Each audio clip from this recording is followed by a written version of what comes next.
Hello കൂട്ടുകാരെ, പുതിയൊരു വീഡിയോയിലേക്ക് എല്ലാവർക്കും സ്വാഗതം. നമുക്കിന്ന് കുറച്ച് പ്രായോഗിക വ്യാകരണങ്ങളെ കുറിച്ച് പഠിക്കാം. അതായത് വ്യാകരണം പഠിക്കുന്നതിന് മുമ്പ് നിങ്ങൾ അറിഞ്ഞിരിക്കേണ്ട ചില കാര്യങ്ങളാണ് ഞാനിവിടെ പറയാൻ പോകുന്നത്. ഒരു ഭാഷയുടെ ഘടനയെ സംബന്ധിച്ചും അതിനെ പ്രയോഗിക്കേണ്ട രീതിയെ സംബന്ധിച്ചുമുള്ള നിയമങ്ങളുടെ ആകെത്തുകയെ വ്യാകരണം എന്ന് വിളിക്കാം. വേദാംഗങ്ങൾ എന്ന പേരിൽ ഭാരതത്തിൽ അറിയപ്പെടുന്ന 6 ശാസ്ത്രങ്ങളിലൊന്നാണ് വ്യാകരണം. മലയാള ഭാഷയുടെ വ്യാകരണ നിയമങ്ങളെ പല വിഭാഗങ്ങളായി തിരിക്കാവുന്നതാണ്. ഒന്നിൽ നിന്നും മറ്റൊന്നിലേക്കും ബന്ധപ്പെട്ടു പോകുന്ന വ്യാകരണ നിയമങ്ങളെ ശാസ്ത്രീയമായി വിശദീകരിക്കുന്ന അതുല്യ ഗ്രന്ഥമാണ് AR രാജരാജവർമ്മയുടെ കേരള പാണിനീയം. നമുക്കതിലാദ്യമായി വർണ്ണം എന്താണെന്ന് നോക്കാം. മലയാളത്തിൽ വർണ്ണവും അക്ഷരവും ഒരേ അർത്ഥത്തിലാണ് ഉപയോഗിച്ച് കാണുന്നത്. എന്നാൽ ശാസ്ത്രീയമായി, അതായത് ഭാഷാശാസ്ത്ര പ്രകാരം ഇത് ശരിയല്ല. കാരണം ഒരക്ഷരത്തിന് ഒന്നിലധികം വർണ്ണങ്ങൾ ഉണ്ടാകും. ഉദാഹരണം, ക എന്ന അക്ഷരത്തിൽ ക്, അ എന്നിങ്ങനെ 2 വർണ്ണങ്ങളുണ്ട്. വർണ്ണങ്ങൾ ചേർന്ന് അക്ഷരങ്ങൾ ഉണ്ടാകുന്നു എന്ന അർത്ഥത്തിൽ വർണ്ണത്തെ ഭാഷയിലെ അടിസ്ഥാന ഘടകമെന്ന് വിശേഷിപ്പിക്കുന്നു. ഭാഷാശാസ്ത്ര പ്രകാരം ഭാഷയുടെ അടിസ്ഥാന ഏകകം സ്വനിമമാണ്. സ്വനിമങ്ങൾ ചേർന്ന് രൂപിമവും, രൂപിമങ്ങൾ ചേർന്ന് വാക്യവും, വാക്യങ്ങൾ കൂടി ചേർന്ന് പാഠവും ഉണ്ടാകുന്നു. വായിൽ നിന്ന് പുറത്തേക്ക് വരുന്ന ഒരു ധ്വനിക്ക് വർണ്ണം എന്ന് പേര് പറയാം. ഭാഷാശാസ്ത്ര പ്രകാരം ധ്വനി അല്ലെങ്കിൽ സ്വനം ഫോൺ, വർണ്ണം അല്ലെങ്കിൽ സ്വനിമ ധ്വനിയും, രൂപിമം മോർഫീം, അക്ഷരം സിലബിൾ. ചുരുക്കത്തിൽ ഭാഷയിലെ ഏറ്റവും അടിസ്ഥാന ഘടകമാണ് വർണ്ണം എന്ന് പറയാം. വർണ്ണങ്ങൾ ചേർന്ന അക്ഷരവും, അക്ഷരങ്ങൾ ചേർന്ന് പദവും, പദങ്ങൾ കൂടി ചേർന്ന് വാക്യങ്ങളും ഉണ്ടാകുന്നു. അടുത്തതായി അക്ഷരം. ഭാഷാശാസ്ത്ര പ്രകാരം ഉച്ചാരണക്ഷമമായ ഏറ്റവും ചെറിയ ഭാഷാ ഘടകമാണ് അക്ഷരം.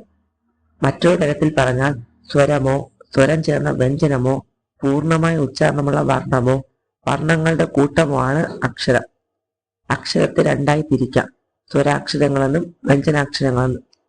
സ്വതന്ത്രമായി ഉച്ചരിക്കാൻ കഴിയുന്ന വർണ്ണങ്ങളാണ് സ്വരം. ഉദാഹരണം അ, ആ തുടങ്ങിയവ. സ്വരത്തിന്റെ സഹായത്തിൽ മാത്രം ഉച്ചാരണയോഗ്യമാകുന്നതാണ് വ്യഞ്ജനങ്ങൾ. ഉദാഹരണം ക പ്ലസ് അ ഈസ് ഈക്വൽ ടു ക, ച പ്ലസ് അ ഈസ് ഈക്വൽ ടു ച.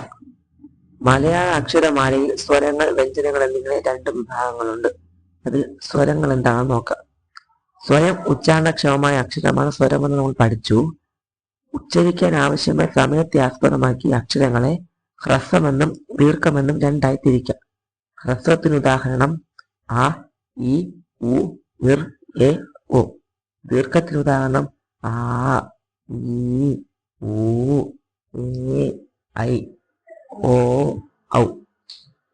ചുട്ടെഴുത്ത് ആ, ഇ, എ എന്നീ സ്വരാക്ഷരങ്ങൾ ചുട്ടെഴുത്തുകൾ എന്നറിയപ്പെടുന്നു. ചുട്ടെഴുത്തെന്നാൽ ചൂണ്ടിപ്പറയുന്ന എഴുത്ത് എന്നാണ് അർത്ഥമാക്കുന്നത്.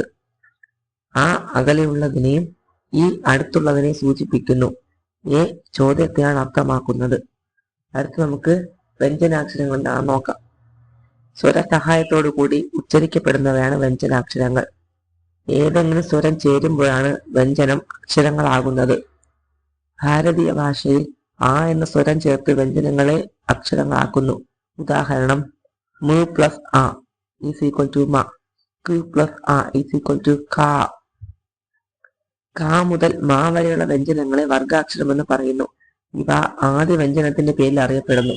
കവർഗം, ചവർഗം, ടവർഗം, തവർഗം, പവർഗം.